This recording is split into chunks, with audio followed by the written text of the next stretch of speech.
You're watching Sipping Off the Cuff on TequilaAficionado.com, part of Tequila Aficionado Media. I'm Alex Perez. I'm Mike Morales. And you're looking, folks, you're looking at the... Why are you so serious? Well, because they're looking at the privileged few. Oh, yes. We are the privileged few. We're the privileged few, the lucky few. Okay? And there's a reason for that. Go ahead and show them. We have the privilege of having the bad stuff. You'll notice the Roman numerals. That's Roman numeral 12. That means this is a 12-year-old extra Anejo. Wow. Do you hear the angels? Yeah, that's it. I just got goosebumps. That's because you're near me. Wow. We were very fortunate. I want to thank the folks at the Bad Stuff, Felipe and Darren, who were nice enough to let us have a bottle. This is the story of the Bad Stuff. We read this offline, off camera. It tells Felipe's whole story of his family, how we do it like this. I guess it's I don't want you don't want to drop that bottle. Look at that! Look at that bottle, folks. That is oh my goodness! Look at how substantial that is. Nice. That is. And look at the color. Look at the color on that. I don't know if you can see that on the camera. We have some really good lighting on this. There's some like brassy notes on it. It's beautiful. From what we have read, these are aged in French oak, correct? I believe that's I'm not sure. That's what I think. That's what the information said that they gave us. I guess the story goes is that Felipe was learned this tequila recipe from his uncle. That his father taught him, and his father used to bootleg tequila to survive. To survive during Prohibition. So it's an amazing story. Felipe is a bootlegger at heart. At heart, yeah. In his DNA. So we're going to break out the Bermioli glasses, which are beautiful glasses etched from Chisholm Trail that were nice enough to give us these, and I've been using them as tools ever since, and save them for spare. Look at this box. Look at that. Amazing looking box. That's just gorgeous. Everything about these tequilas has been top notch. If you watched our review prior, the 5-year, that was spectacular. As a matter of fact, I still have a little bit left. We have the entire line here, by the way, the Blanco Reposado, the 3-year-old Extra Anejo, the 5-year-old Extra, and now this is a 12-year-old. Amazing fact, let's stuff. show it to you. Let's show it to you. Show it to him? Grab the camera. Grab the camera. I know, folks, it just feels weird, but it's okay. It's okay. It's all right. There's the Blanco. Yeah, that's the whole line right there. That's the whole line. That's the Bad Stuff line. That's the baddest of the baddest. That's it. This is like it's like the chorus. They look like they look like, yeah, and I'm kind of off the side. I'm just admiring the whole line here, folks. You don't need to see me. You just hear me. Look at this thing. That's gorgeous. We'll pour some. Let's pour some in the glass. Let's see what we look like. Wow. Okay, so we have not opened this yet. No, you can tell. We're right now. You just broke the seal. I'm being very careful. Yeah. This is. I don't even have a price point on this. I have no idea. I know that it was showcased in. I probably can't afford it. In Napa. Yeah, no, if you have to ask, you can't afford it. Yeah. Oh my goodness. Ooh, oh, look at that. Wow. Wow. Yeah, we're only gonna. What a great looking bottle. You don't even need to use a whole lot. I mean, if you got the right glassware, look at the bubbles. Look at lingering bubbles. Ooh. Did you see that? That lingering bubbles from an extra Anejo. Wow. Beautiful. There you go. Thank you, sir. You're welcome, sir. As you can see, this is. I know it. It's got some. I know it's gonna be good already. I know. It's got some brass highlights to it. I mean, brassy notes. I guess. Amazing color. Yeah. Each one of these, the colors are gorgeous. Even the Reposado has beautiful coloring. And Alex's lighting is just really good. So. Oh my God. That's just amazing. I'm hemming a nosegasm, folks. You can.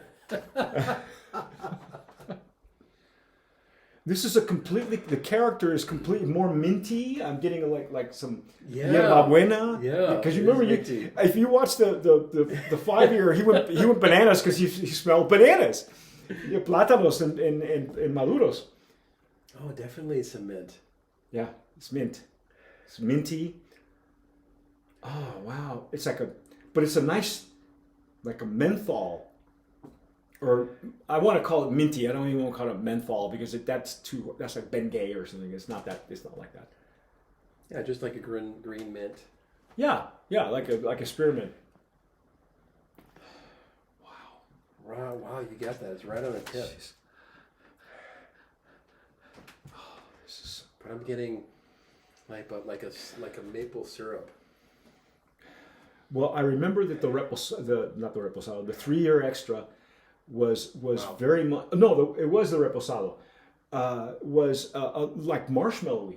It was like s'mores, like s'mores. You know, when like a campfire, you make like toasted marshmallow. That's what that was. Nice. But this one is just. Yeah, the baking spices are just. It's just such a refined nose. Yeah, and complex. I mean, it's not like it's one-sided or anything. Wow. Get yourself some good glassware, folks. I'm telling you. These are beauties. These. I save these for real special occasions because. These are special glasses. Yeah, it just. Look at the tears in the legs. Oh yeah. And the color is just amazing. I don't think I've ever seen a tequila like this. Yeah, because it kind of, at one point it looks like it's got gold highlights, and then at some point it looks like it has red highlights. Yeah, I see the red tones in there. Beautiful. And it's not, to my knowledge, they're not using anything like a wine barrel. You know, we'll leave these red highlights on it. Wow, damn, that is good. Yeah, just beautiful, just smooth baking spice. And it's the marshmallowy on this side. Yeah, I do get the marshmallow, yeah. And I get some the wood notes too. Well, all of this is being imparted by the wood. It has to be. But I'm almost getting like a cedar. Oh, okay. I'll buy that. Cedar, right? Yeah. Right at the end there. And only on this side. And these glasses have more of a chimney and a more like of a balloon, so it's kind of like a snifter hybrid. This side I get the cedar. Beautiful. Oh man! And it just continues to open up. Oh, yeah, this is something that you just want to pour and just make love to. Yeah, let it make love to you. Yeah. Well, I like to participate. Oh well. This is over 21 show. Well, yeah, it is because. Are we on cable? I don't know. Wow. Yeah, My this if this came with an MPAA rating, it would be like PG-13 or mature audiences only or close to an R, but not really. TVMA. Wow. Okay, let's dive in. Let's do this. Here we go.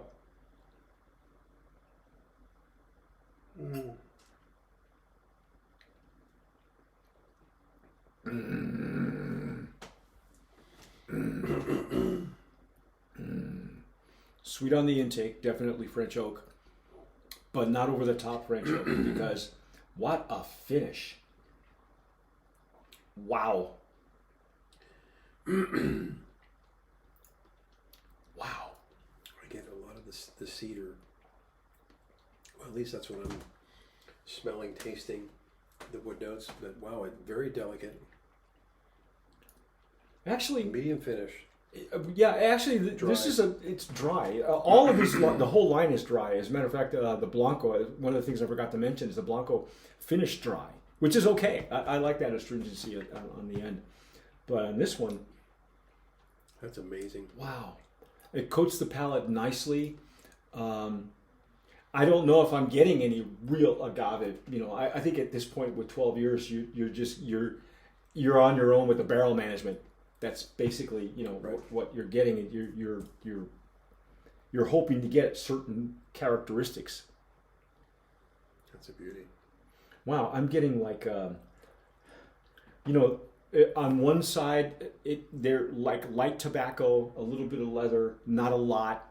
I'm not getting any like chocolate or bitter chocolate or cocoa. There's none of that. Although you could probably say you are getting it if it's a bit of the marshmallow we get on one side.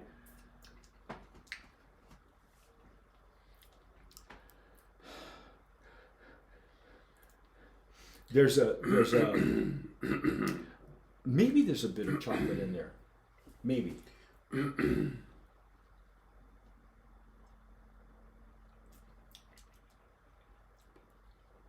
What a beauty. You know what I noticed too, Alex? Where you kept that bottle, for some reason it's been at room temperature, but somehow that box insulated the bottle because the liquid was cold. Yeah. And usually at room temp, it's just not even lukewarm. It's just right. One of the, it's right in the middle. This one was actually, it almost tasted like it was chilled. Yeah. It was good. It was a good. Nice surprise. Yeah. Wow, what a beautiful tequila. Oh, man. And it's not, it doesn't coat, you said it coats the palate. Doesn't coat it like syrupy. No. It's not cloying or anything. It's doing its job. No. It's doing perfect. Yeah. And then it goes away. Yeah. Yeah, because it's dry. Yeah. It's like it evaporates off your. I need some more. Off your tongue. Yeah. Well, I mean, that's the whole line is like that. The whole line is not, none of it's cloying. It's not going to coat the palate like like too much glycerin. We know Philly the additives or anything. Yeah, else? there's nothing. That's all as natural as it could possibly be. Wow. And just his brains, he's another mad scientist, frankly. And just nosing it. I mean, this. And as the sample gets lower and lower, and you have a really good glass, I mean, you keep pulling out more and more. There's something, I don't know if it's, like I said, it's probably a little bit of leather, a little bit of tobacco on one side, but then it plays really nicely with the baking spices, and it's just beautiful harmony. Yeah, it's a symphony. It's a symphony. It's a symphony. That's it. Yeah. Obviously, Brand of Promise nominee. Show the bottle again. That's sure, gorgeous. Yes. My God, look at that. That's right. Amazing. It's amazing. This is just.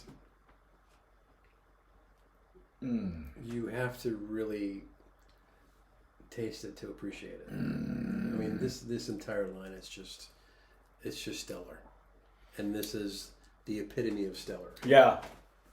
The epitome of stellar. That's it. That's our pull quote, folks. The epitome of stellar. That's the one. Wow. 12 years. 12 years. And you know what? For it being 12 year, I expected something different. Yeah, because they say that. They say with tequila, and I've heard it said before, anything over 5 years, you start to lose and the characteristics, but it's all there. Well, that's what I'm saying. There's no mistaking that this is not a cognac. Right. It's not not a whiskey. Not a whiskey. Bourbon. Not a bourbon. Then what is it? So it has to. There has to be the tequila characteristics. They all start with that plata. They all start with this. Yeah. Okay. And he Felipe Sotomayor, what I know about him, not only is he a master catador, he's master distiller. He's an agave grower as well. So all of that, within the same vein as Germán González, Guillermo Salza, all those guys. He's right up there with everybody. And if you haven't had any of the bad stuff, it's not. It's an interesting name, but it works because it is. This is. If you grew up in the 70s like I did, bad meant good. So, well, it's for those that are in the know. That's right.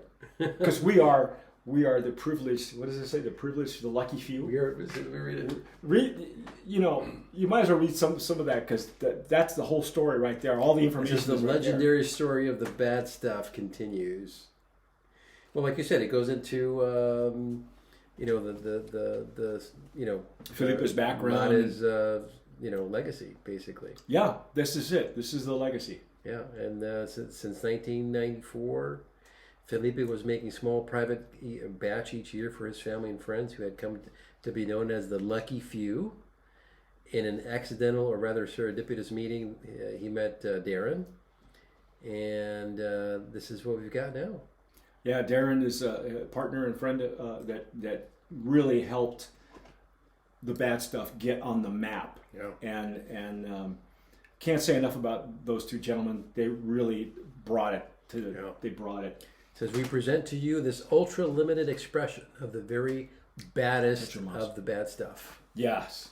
Right? The very baddest of the bad stuff. Here's to the lucky few. So folks, are the lucky few. We are the lucky few. But if you're watching this and you've had this before, that makes you part of this little group here. So tell us what you do. What were you doing with it?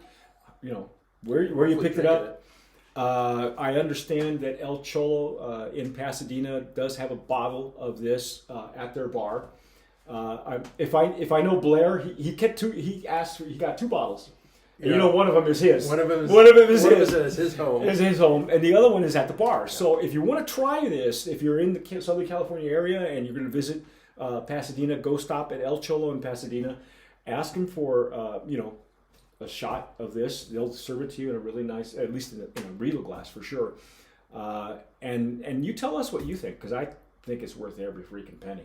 Yeah. Every penny. It's definitely brand of promise.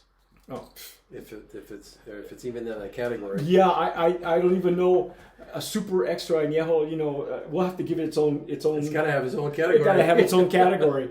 Because there's such, and even the packaging is it's not pretentious. It's not pretending to be the other bottles out there. There's this is the hat trick. Yeah, this is your ultra premium. Yeah, this is what an ultra premium is. Exactly. This is what it was designed. What that category was designed to showcase. So, wow. I'm done. Wow and wow. Wow and wow. Wow. Folks, you have been watching and listening to Sipping Off the Cuff on Tequila Aficionado Media on all our channels and networks. If you've had this before, tell us how you enjoy it. What are you pulling out of it? What kind of qualities and characteristics do you leave us a comment if you're watching us on YouTube. Hit the notification bell. Give us a like, because that helps. With the algorithm. Because the algorithm can't handle this. They can't handle the truth. Yeah. If you find this, buy the bottle. Buy the bottle. Yeah, and of course, like anything else, you drain this bottle eventually, probably very, very slowly. You're going to nurse this, and you can fill it with one of his other expressions. Bad stuff expressions. Yeah, because it makes a beautiful decanter, obviously. That's what it's designed to be. So, again, thank you to the folks at the Bad Stuff. This is the epitome of stellar, as Alice has been quoted as saying now. But whatever you do, make sure you sip wisely. Thanks for watching.